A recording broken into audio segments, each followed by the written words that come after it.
The vast majority of soldiers who left for service overseas left from the port of Halifax on ships such as the Olympic, the sister ship of the Titanic, which could hold up to 6,000 soldiers. The Saxonia, which is an interesting story. On the 20th of May, 1915, the 22nd Battalion, now known as the Royal 22nd Regiment, the Vendus, the 24th Battalion, the Victoria Rifles from Montreal, and the 25th Battalion, Nova Scotia Rifles from right here in Halifax, boarded the Saxonia and traveled together overseas for service in the Great War.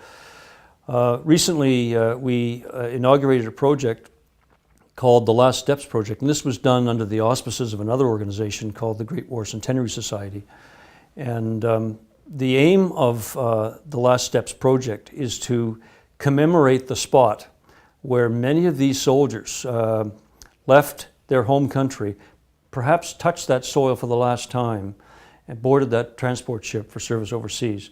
And when you consider the number of casualties the Canadian Army took during the Great War, a very large percentage of those in the 22nd, 24th, and 25th Battalions never came home.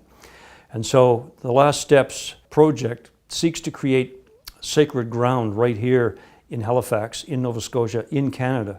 Because if you take a look at the battlefields of Flanders and in France and other places in the First and the Second World Wars, there are many locations, the cemeteries and so on, that one could call sacred ground. We have sacred ground right here in our own country, and perhaps the last view of Canada, the last time that a soldier's boot touched his home soil was right here on the waterfront of Halifax. And so we intend to create and commemorate a spot where folks can reflect on that very fact right here in our city.